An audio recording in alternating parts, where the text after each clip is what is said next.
NEET 2027 CBT mode में होने वाला है, तो इस वीडियो को एंड तक तुम्हें देखना और इम्पॉर्टेंट हो जाता है। सीबीटी मोड में तुम्हें क्या फ़ायदे और क्या नुकसान होने वाले हैं इस वीडियो में बताने वाला हूँ, तो इस वीडियो को एंड तक ज़रूर देखना।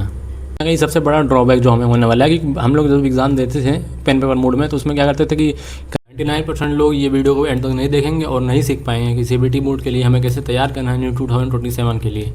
तो हेलो गाइस जी, अस्सलाम वालेकुम। तो कैसे हैं आप सभी लोग? आई होप आप सभी लोग एकदम बढ़िया हो गाइस। तो आज की वीडियो बहुत इंपॉर्टेंट होने वाली है न्यू 2027 के लिए और उसके बाद वाले एस्पिरेंट्स के लिए, क्योंकि आज की वीडियो में मैं बताने वाला हूँ कि सीबीटी मोड के बारे में। सीबीटी मोड है क्या और सीबीटी मोड में हमें कैसे तैयारी करनी है और सीबीटी मोड में कैसा कैसा क्या होता है। तो इस वीडियो को एंड तक ज़रूर देखना। तुम्हारा कैसा पैटर्न चेंज होने वाला है, क्या था 2026 में, 2027 में अब क्या होने वाला है, सारी चीज़ें आज की वीडियो में डिस्कस करेंगे। तो जैसा कि हम लोग को पता है कि अब सीबीटी मोड पूरा कंफर्म हो चुका है और हमें तैयारी भी अब सीबीटी मोड के लिए ही करनी है। तो हमें इससे क्या ड्रॉबैक होने वाले हैं और क्या फ़ायदे होने वाले हैं इससे, तो आज की वीडियो हम ये डिस्कस करेंगे। मैं बता दूं जिन्हें नहीं पता सीबीटी मतलब क्या है, इसका मतलब है कंप्यूटर बेस्ड टेस्ट। इसका मतलब तुम्हें कंप्यूटर पर एग्ज़ाम देना पड़ेगा। इसका मतलब ये नहीं है कि तुम्हें घर पर बैठ के कंप्यूटर पर एग्ज़ाम देना पड़ेगा, नहीं। इसके लिए तुम्हें एक अलग से तुम्हारा सेंटर रहेगा जहाँ पे तुम्हारे कंप्यूटर्स लगे रहेंगे और वहाँ पे बच्चे आके अपने नीट के एग्ज़ाम देंगे। हम ट्रेडिशनली करते आए थे, मतलब पेन पेपर से करते आए थे स्टार्टिंग से, तो वो अब नहीं होने वाला है। अब हमारा सारा चीज़ जो भी कंप्यूटर पे रहेगा, हमें बस एक पेपर मिलेगा, उसी पे मतलब क्वेश्चन जो भी अपना रफ वर्क करना रहेगा वो कर पाएंगे और हमें सब कुछ हमारा कंप्यूटर भी रहेगा, ओएमआर वगैरह सब कुछ कंप्यूटर पे रहेगा। तो आप लोगों के मन में डाउट आ रहा होगा कि हमारा जो एग्ज़ाम होने वाला है उसमें हमारे टाइम चेंज हुआ है या पैटर्न चेंज हुआ है, तो ऐसा कुछ नहीं है। 720 नंबर का पेपर था, वो अब भी 720 नंबर का ही है। तो पहले भी उतने क्वेश्चन थे, अब उतने भी अभी भी उतने ही क्वेश्चन हैं। पहले भी 3 घंटे का एग्ज़ाम होता था, अब भी 3 घंटे का ही होगा। तो सारे पैटर्न सेम है, कुछ चेंज नहीं हुआ। बस ये चेंज हुआ कि हमें बस कंप्यूटर बेस्ड टेस्ट देना पड़ेगा। तो हमें इसके हिसाब से ढलना पड़ेगा और हमें प्रिपरेशन भी सारी कंप्यूटर बेस्ड टेस्ट ही करनी पड़ेगी, क्योंकि हमें अब सारे एग्ज़ाम जो है उसी पे देना है, कंप्यूटर बेस्ड टेस्ट पे ही। चलिए हम बात करते हैं फ़ायदे क्या क्या होने वाले हैं हमें सीबीटी मोड के। तो जैसा कि आप लोग जानते थे, पहले हमारे पेन पेपर मोड में हम जब पहले कोई ओमार फिल कर देते थे तो उसे हम इरेज नहीं कर सकते थे, ना चेंज कर सकते थे।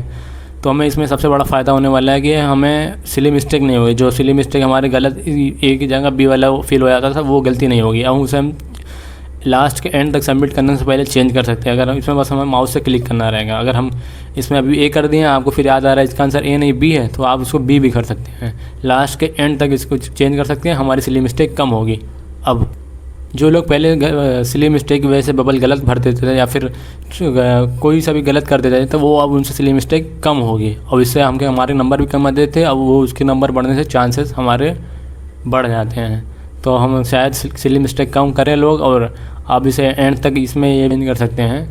एक चीज़ हमें और फ़ायदा मिल रहा है कि हमें जो पहले रिज़ल्ट आता था वो बहुत लेट आता था, तो इससे हमें ये भी फ़ायदा मिलता है कि हमारा रिज़ल्ट जल्दी आ सकता है। क्योंकि पहले हमारा ओमान जाता था, फिर उसे चेकिंग के लिए जाता था, तो इसलिए टाइम लगता था। और हमारा रिज़ल्ट जल्दी आ सकता है और हमें कम से कम टाइम में हमारा रिज़ल्ट पता चल सकता है। अगर हमारा कम आ रहा है तो हम जल्द से जल्द तैयारी के लिए फिर से स्टार्ट कर सकते हैं। इससे हमें एक और फ्लेक्सिबिलिटी मिलती है कि जैसे कि हम पहले क्या करते थे कि कोई सा भी क्वेश्चन का आंसर दे देते थे, फिर वो चेंज नहीं होता था। तो इसमें क्या है कि लास्ट टाइम सबमिट करने से पहले हमें रिवाइज़ करने का ऑप्शन आएगा। तो उस रिवाइज़ ऑप्शन में अगर हम फिर से कैलकुलेट कर रहे हैं और आंसर एक जगह सी आ रहा है, तो उसे हम चेंज कर सकते हैं। सीबीटी मोड के बेनिफिट्स तो सुन लिए, अब इसका जो ड्रॉबैक है वो चलिए सुनते हैं कि इससे हमें क्या क्या ड्रॉबैक होने वाला है। तो जैसा कि जानते हैं, रूरल एरिया में सभी के पास रिसोर्सेस नहीं होंगे कि कंप्यूटर या फिर लैपटॉप नहीं होंगे, तो उन्हें तैयारी करने में काफ़ी प्रॉब्लम होगी। कहीं ना कहीं ये ड्रॉबैक तो रहेगा ही। और दूसरा जो सबसे कॉमन प्रॉब्लम रहेगा कि लगातार 3 घंटे कंप्यूटर को देखना एग्ज़ाम टाइम में, या फिर प्रैक्टिस करते वक्त 3 घंटे लगातार देखना कंप्यूटर की स्क्रीन पे, तो इससे हमारे आँखों पे बहुत ज़्यादा इफ़ेक्ट पड़ेगा, जो हमें बहुत प्रॉब्लम होगी। जो कई लोगों को तो सर भी दर्द करने लगेगा लगातार देखने से। कई लोगों को स्किन मतलब ज़्यादा प्रॉब्लम होती है लाइट से, तो उन्हें भी दिक्कत होने लगेगी। तो ये भी एक बहुत बड़ा ड्रॉबैक है। 3 घंटे लगातार, 3 घंटे 20 मिनट लगातार कंप्यूटर की स्क्रीन पे देखना पड़ेगा, ना कि हम उसे स्क्रॉल करेंगे, ना कुछ। हमें उसको प्रॉपर लाइन बाय लाइन उसे पढ़ना पड़ेगा, हर क्वेश्चन को पढ़ना पड़ेगा। तो इससे भी हमें सारा बॉडी दर्द है कि हमारी आंखों पे ज़्यादा फ़र्क पड़ेगा। किसी के सर में दर्द करने लगेगा। 3 घंटे लगातार उस स्क्रीन पर देखे जा रहे हैं, क्वेश्चन को एकदम ध्यान से पढ़ना, ना कि स्क्रॉल कर रहे हैं, कुछ नहीं कर रहे हैं। तो किसी के सर में दर्द हो सकता है, आँखों में प्रॉब्लम हो सकती है। तो इससे भी हमें धीरे धीरे कुछ ना कुछ लोगों को तो दिक्कत होगी ही। तो इसकी प्रैक्टिस करते रहना चाहिए। प्रैक्टिस का जिनको प्रॉब्लम है तो प्रॉब्लम होगी ही। ये एक ड्रॉबैक है कि जैसे कि बायो में बहुत बड़े बड़े पैराग्राफ आते हैं, तो उसमें पेन पेपर मोड में क्या होता था कि उसमें पूरा एक पेज में आ जाता था, तो उसमें कोई प्रॉब्लम नहीं होती। इसमें क्या है कि बहुत बड़े बड़े पैराग्राफ जो है वो एक पेज में अगर नहीं आएगा तो वो नेक्स्ट पेज में आएगा, तो उससे हम जो कंटिन्यूटी होती थी वो ब्रेक हो जाती थी, तो इससे भी हमें प्रॉब्लम हो सकता है कि बार बार ऊपर नेक्स्ट करना फिर बैक आना, तो इससे हमारी कंटिन्यूटी बेकार हो सकती है। और जो हमें सबसे बड़ा ड्रॉबैक होने वाला है कि हम जब पेन पेपर मोड पे एग्ज़ाम देते थे तो एग्ज़ाम देते वक्त क्वेश्चन पे हाईलाइट भी करते हुए चलते थे, कहीं नॉट हो गया, एक्सेप्ट हो गया, या फिर नॉट, येस, करेक्ट, इनकरेक्ट हो गया, तो इसमें हम हाईलाइट कर लेते थे ताकि हम फिर क्वेश्चन पढ़ते वक्त हमें याद है यहाँ पे नॉट या एक्सेप्ट या फिर लिखा हुआ है। तो हम क्या करते थे, जैसे पहले कि यहाँ पे हाईलाइट कर लेते थे, तो अब हम नहीं कर पाएंगे कंप्यूटर सीबीटी मोड पे, अब नहीं कर पाएंगे। अब ये सबसे बड़ा ड्रॉबैक होने वाला है। बाद में हमें क्वेश्चन पढ़ते वक्त उसे बार बार फिर से पढ़ना पड़ेगा। पहले हम उसे हाईलाइट कर लेते थे, एक्सेप्ट, नॉट, इनटू जो भी है उसे कर लेते थे, तो फिर उसे अब यहाँ पे नहीं कर पाएंगे सीबीटी मोड में। कहीं ये ओमार में जो वाली चीज़ है, जो भी ये सीबीटी मोड आया है, तो इसमें कहीं ना कहीं हम ये एक्सेप्ट नॉट वाली चीज़ अब नहीं कर पाएंगे, तो कहीं ना कहीं नुकसान तो है ही यार। चलिए शुरू करते हैं कि हमें नीट 2027 के लिए सीबीटी बोर्ड के लिए कैसे तैयारी करनी है। तो चलिए बताता हूँ मैं कैसे कैसे आपकी प्रैक्टिस करनी है, क्या क्या करना है। चलिए शुरू करते हैं। तो जैसा कि हम लोग जानते हैं कि हमारा जो सीबीटी बोर्ड होने वाला है, तो इसके लिए हमें कंप्यूटर या लैपटॉप पर प्रैक्टिस करनी पड़ेगी। तो इसमें एक चीज़ हमें ध्यान रखनी है कि जैसे कि आपके पास अगर कंप्यूटर या लैपटॉप है तो हमें वहाँ पे स्क्रीन टाइम बनानी पड़ेगी। स्क्रीन टाइम का मतलब क्या है कि जैसे कि हमें ये नहीं कि उसमें मूवी यूट्यूब कुछ चला रहे हैं, नहीं, हमें प्रॉपर 3 घंटे का स्क्रीन टाइम बनाना चाहिए। 3 घंटे 20 मिनट की हमें उसमें क्वेश्चन सॉल्व करते हुए धीरे धीरे करके हमें पूरा अपना स्क्रीन टाइम बनाना पड़ेगा कि हम कैसे एडजस्ट कर रहे हैं, कि हमें आँखों में दिक्कत नहीं हो रही है, या फिर हमें क्या करना है अगर दिक्कत हो रही है, आँख में दर्द होने लग रहा है, तो हमें क्या करना है उस टाइम में। हमें प्रॉपर अपना 3 घंटे 20 मिनट का अपना पूरा स्क्रीन टाइम बनाना है, क्वेश्चन सॉल्व करते हुए धीरे धीरे, कभी 1 घंटे 1.5 घंटे 2 घंटे करते करते हमें पूरा स्क्रीन टाइम बनाना पड़ेगा। तो रही दूसरी बात कि जैसे जिन लोगों के पास नहीं है तो उन्हें ये प्रैक्टिस करनी ही पड़ेगी एग्ज़ाम से पहले। कहें कि उसमें बहुत से ऑप्शन आते हैं, मार्क फॉर रिव्यू वाला ऑप्शन हो गया, और हमें उन्हें ये नहीं पता है हम नेक्स्ट पे कैसे जाएँ, या फिर बैक कैसे करें, या फिर रिव्यू, मार्क फॉर रिव्यू, या फिर अगर नहीं आ रहा है क्वेश्चन उसको लास्ट टाइम के लिए कैसे छोड़ें। तो ये सब कुछ उसमें ऑप्शन आते हैं जो हमें नहीं पता रहेगा तो हम उसे कर नहीं पाएंगे। हमारी एग्ज़ाम की प्रिपरेशन पूरी रहेगी, 100% रहेगी, और अगर हम उसमें कर नहीं पाएँ, कंप्यूटर बेस्ड टेस्ट में कर ही नहीं पाएँ, तो हमारी सारी तैयारी यहीं पर पड़ी की पड़ी रह जाएगी। तो हमें कोई ना कोई एक मतलब प्रिपरेशन हमारी एक सीबीटी मोड पे होनी ही चाहिए लास्ट टाइम में। अगर आपके पास नहीं है तो कहीं पे भी जाइए, या फिर कोई सीरीज़ लीजिए, आप जो भी कोचिंग वगैरह है आपके नज़दीक, उसमें टेस्ट सीरीज लीजिए जहाँ पे सीबीटी मोड हो, आप जाके वहाँ पे टेस्ट दीजिए। नहीं करना कि हम वहाँ पे गए डायरेक्ट तो वहीं पे देखें कौन सा ऑप्शन कहाँ पे है, कैसा है क्या नहीं है। तो हमें ये नहीं, हमें प्रैक्टिस करनी है कि कौन सा ऑप्शन कहाँ पे है, कौन से ऑप्शन का क्या होता है, किस पे क्लिक करने से क्या होता है।